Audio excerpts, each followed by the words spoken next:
Hello, BookTube.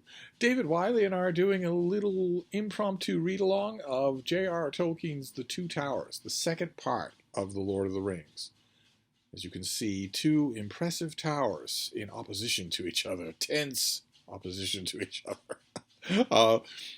We've decided to skip the Fellowship for this read-along. How many Tolkien read-alongs have there been on BookTube? We decided to skip the Fellowship and go straight to The Two Towers.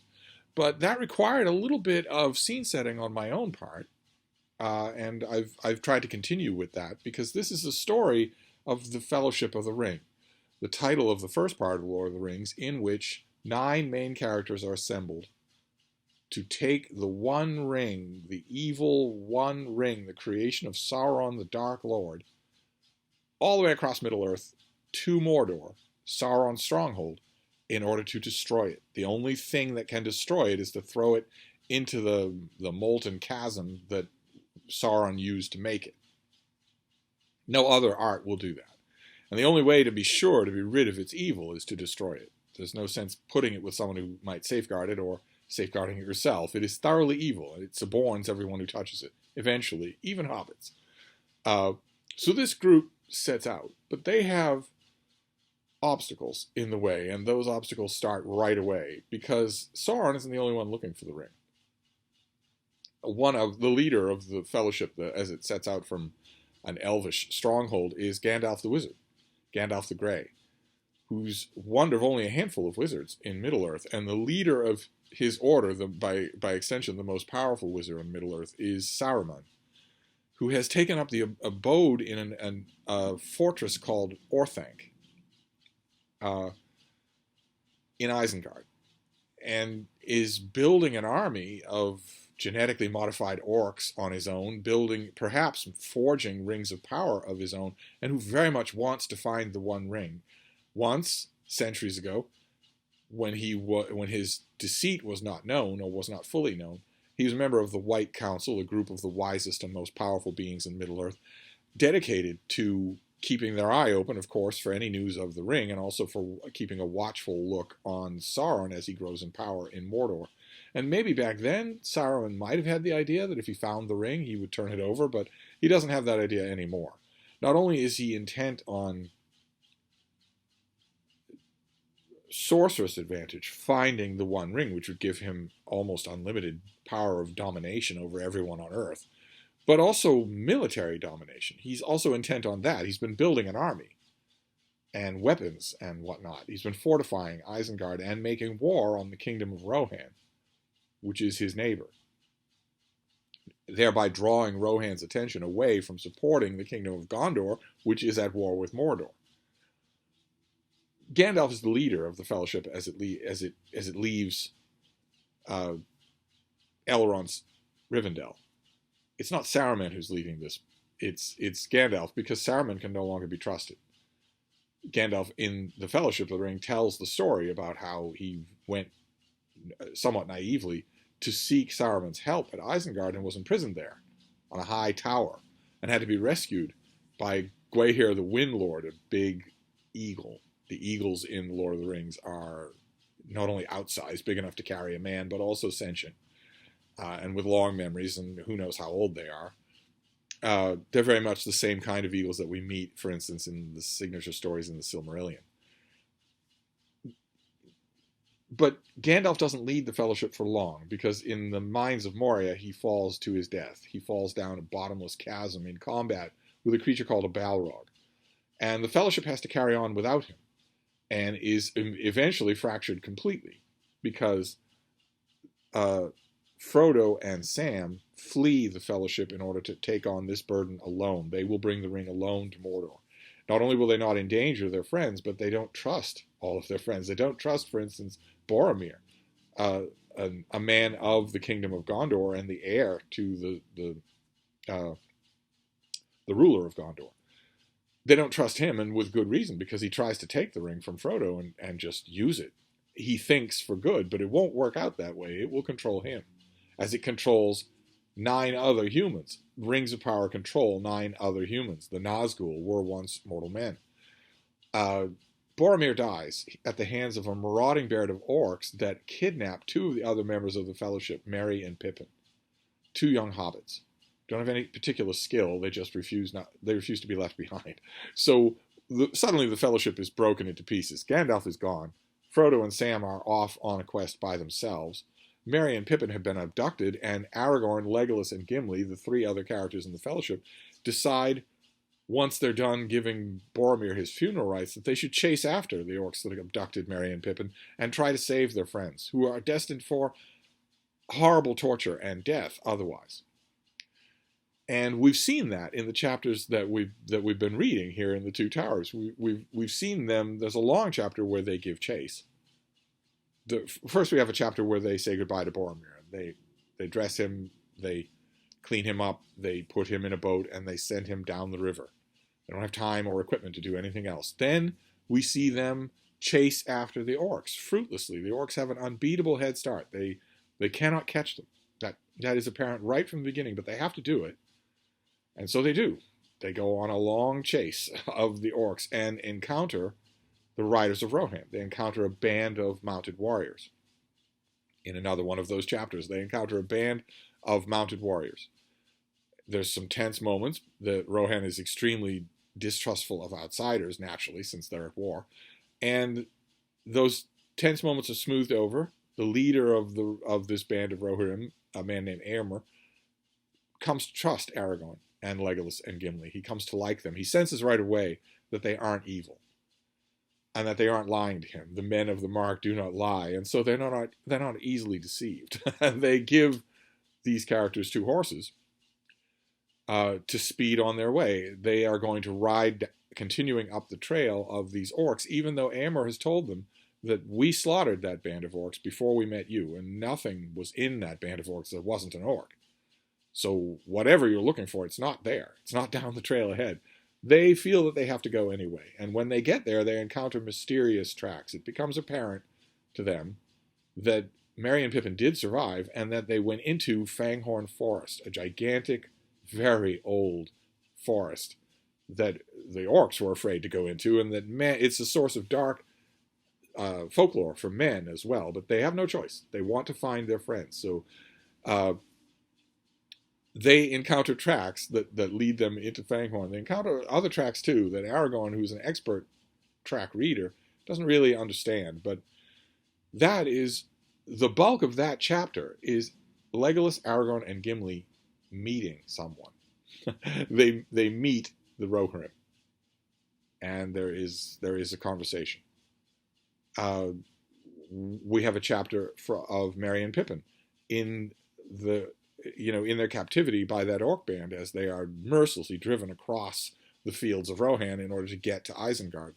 And in that chapter, the orcs meet someone. They meet the Riders of Rohan and are destroyed after Merry and Pippin have got away. So Merry and Pippin weren't with them when they were destroyed. It's no mystery anymore why they didn't see them. And then in the following chapter, called Treebeard, Merry and Pippin do enter Fanghorn Forest, and they meet somebody. The whole chapter is them meeting somebody. They meet a character named Treebeard, who is an Ent.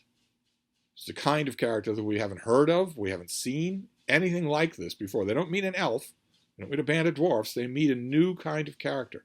A gigantic, 14-foot tall, man-like creature who seems like a combination of a man and a tree. And Treebeard is very, very old, and he is not the only Ent in Fanghorn. There are plenty of them. And thanks to the arrival of Merry and Pippin, the Ents are pushed to what they would consider to be hasty action. That is, deciding to do something about Saruman, who's right on the border of Fanghorn Forest and is carving down trees and using them as fuel for infernal engines. Treebeard has had problems with Saruman for a while, and Merry and Pippin are the pebble that starts the avalanche. They are the reason why he decides he will gather all the Ents that are still willing to come, and they will march on Isengard. Probably they think to their doom. As far as they know, they're heading for an extremely populated and well-fortified fortress that they will be able to damage, but only damage before they themselves are destroyed. But they don't seem to think that they have a choice, so off they go. And that ends the chapter called Treebeard. And in the next chapter that we're reading, once again, the chapter is entirely a meeting. Entirely. The entire action of the chapter for the 5th chapter in a row is simply a meeting. But oh my, what a meeting. What a meeting. This is routinely ranked by Tolkien fans as their favorite chapter in the whole of the book. And I can see why. It's not my favorite chapter, but I dearly love it. We switched the focus from Merry and Pippin to Aragorn, Legolas, and Gimli, who are in the same area. They have also entered Fanghorn Forest just later than Merry and Pippin do. The Tolkien shifts between viewpoints in these chapters, and also switches between time in these chapters just a bit. So you have to keep your wits about you not to be a little bit confused. But Aragorn, Legolas, and Gimli enter Fanghorn Forest after Merry and Pippin. And again, Aragorn reads the tracks. Here were 2 hobbits, but there are other tracks here that I do not understand at all. And we've seen this character enough now in action to know that it would have to be something really extraordinary for him not to recognize it at all. As readers, we know what it is. The tracks are whatever kind of footprint an Ent would leave. And Aragorn has never heard of it before because he assumes the Ents are mythological. Everyone does. No one's ever met an Ent. That certainly none of our normal characters have. The wizards have. They go into Fanghorn Forest and try to figure out what to do. It seems almost fruitless to keep looking for Merry and Pippin. The forest is immense and deep, and the tracks get harder and harder to follow. And then their choices seem to narrow drastically. They were warned that they are not without peril, even though Éomer is giving them free rein to ride around in the territory of Rohan. Éomer has also warned them that Saruman is not content to stay in Isengard. He sometimes wanders around. And if they encounter him, they're encountering the most powerful wizard in Middle-earth. That could be very bad. That could be very dangerous for them. Thanks to the chapter called the Council of Elrond in the Fellowship of the Ring, Aragorn and Legolas and Gimli already know how dangerous Saruman is. If he can handle Gandalf, he can handle any of them. But they feel that they have to do it. And at one point, Gimli is keeping watch at night when he looks up from the fires and amazed to see on the other side of the fire an old man just standing there leaning on a staff, watching in total silence. He gives the alarm after a minute. He's too stunned to speak for a minute, but then he gives the alarm. Aragorn and Legolas bolt up, but the man is gone. So they feel watched, they feel endangered, and then that gets worse because one night when they're in Fanghorn Forest, their horses bolt and flee. And they need them. They absolutely need them. There are vast distances to cover. If there's war in Gondor, if there's treachery in Isengard, they'll need horses to cover the ground in time. And they're gone. So now the 3 of them are starting to wonder, well, what on earth do we do? Do we walk all the way to Isengard? And they're in that kind of a quandary, sort of wandering around in the woods when they meet somebody. This is another chapter that pivots on a meeting. They meet an old man in a hood with a staff. He's down the wooded hill in the forest from them. You can picture it clearly in your mind. And he's coming towards them, but he's not saying anything. And they assume the worst. They assume what we are being carefully led to assume by Tolkien, which is that it's Saruman. And that having lost his orc band, he has come to take them instead. Paralyze them, probe their minds, whatever it is that a wizard can do. It's extremely unclear in Tolkien what a wizard can do. If Saruman met Aragorn on an open rock plain, and he had his staff and Aragorn had his sword, what could Saruman do to Aragorn? Could he blast him with lightning? Could he wipe his mind? Put him to sleep? We don't know. It's extremely vague when Tolkien leaves his magic system very soft, very vague. The old man approaches, quicker and quicker. He seems very nimble for someone who's leaning so heavily on a staff, and eventually he's right upon them, and they can see through his tattered gray cloak that his clothing is white. Saruman is the White Wizard. So they assume the worst. They assume that they are under attack, but by then they're paralyzed. A hand seems to be handing them in place. They can't attack. All looks lost, and the figure starts to speak and says, well, I'd love to know who you are. It's very unusual in Fanghorn to find a man, an elf, and a dwarf all together. I think you're probably tracking 2 hobbits. If so, they met someone here they weren't expecting just a little while ago. Does that please you? And Gimli, the dwarf, is angry. He is assuming this is Saruman and threatens him. What have you done with our friends? Answer us straight, or I'll attack you. And that's when the figure reveals himself. And it's not Saruman. It's Gandalf. As Aragorn says, beyond all hope. It's Gandalf. Only in bright white clothing. He still has a tattered gray cloak, but he's not wearing gray. He's not Gandalf the Grey anymore. And he informs them that none of you has any weapon that could hurt me. So you need not worry about threatening me or me threatening you. It's Gandalf who has returned from that seemingly bottomless chasm and that fight with the Balrog. He is brighter, whiter, seems older, but yet more powerful. And he wants to know all about their adventures. He asks a million questions, and they talk for a good deal of time. And eventually, Gandalf makes everything clear, that Merry and Pippin met an Ent. Aragorn and Legolas are stunned to learn that there are Ents in the world. They met an Ent, and that Ent carried them away to the roots of a mountain far away, and that they are no longer involved. Aragorn, Legolas, and Gimli must not seek Merry and Pippin anymore. They are safe. They are fine. Their path lies in another direction. They must go to Edoras. They must go to the hall of the king of Rohan. That's where their path lies, and Gandalf will go with them. The friends are overjoyed to have him back. He says that he has come back to them at the turn of the tide. And they're overjoyed, but also confused. They want to know what happened.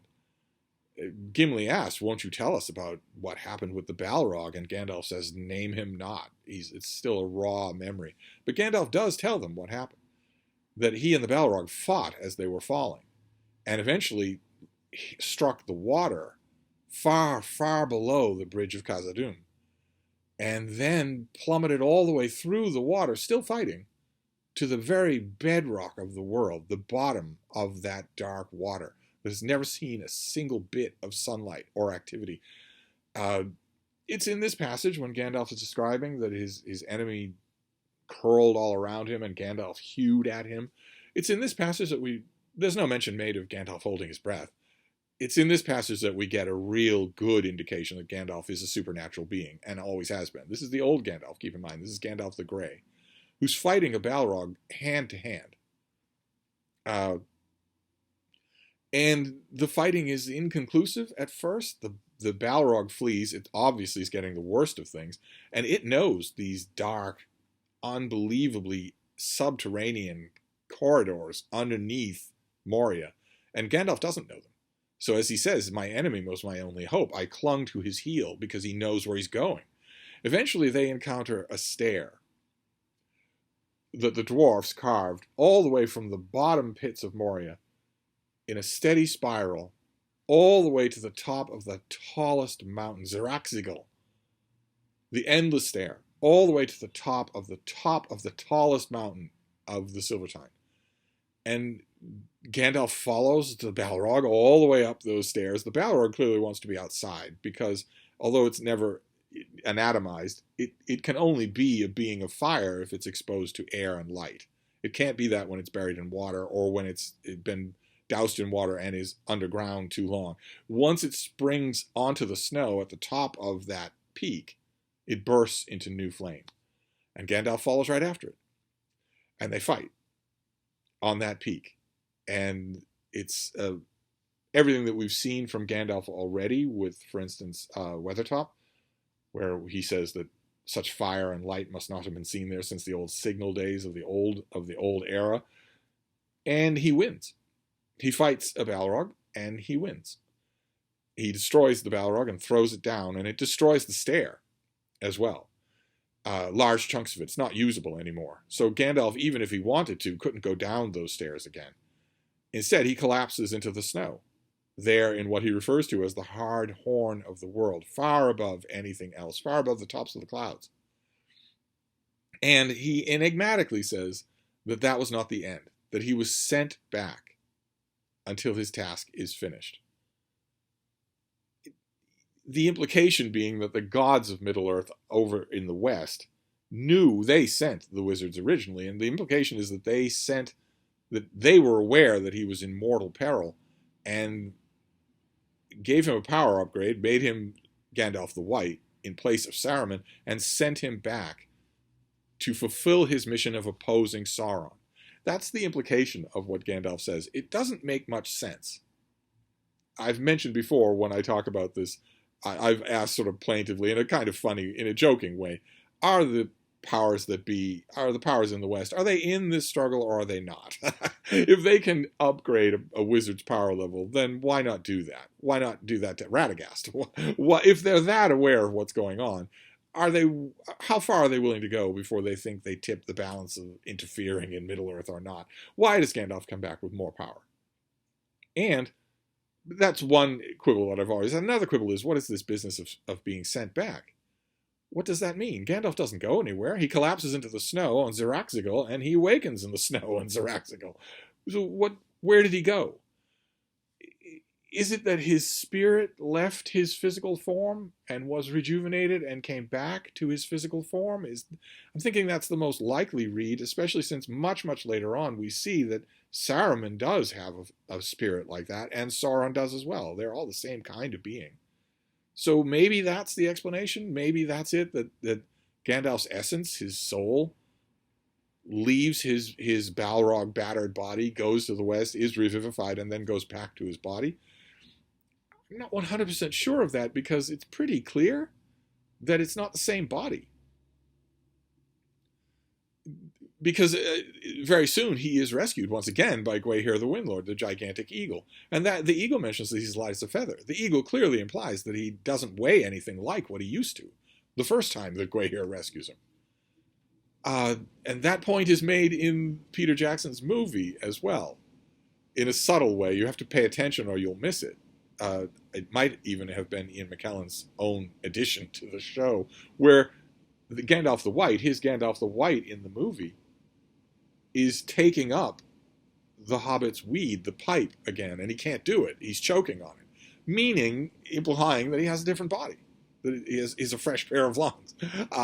That's not done in the book, but the book still makes it clear that it's not his usual body, that it's been purged or changed in some way. So if that's true, if that part is true, that the powers in the West, the Valar, send him back not only spirit but body, then why would they send him back to the top of the most inaccessible mountain in the world with a broken stair behind him? He would spend the rest of the War of the Ring there if it weren't for Gwaihir, who was sent there by Galadriel, another great elf chieftain and a possessor of another ring of power. Okay, all right, fine. How does Galadriel know that he's there? Is she in some sort of communication with the powers in the West? First I've heard of it. First we know of it. She makes it pretty clear in the Fellowship of the Ring that she's on her own, that she hasn't communicated with the West in many thousands of years. So how does she know not only that Gandalf is alive when she's been told he's dead, but also where he is? It's not made clear. This is one of many events in Tolkien where he decides to just be vague.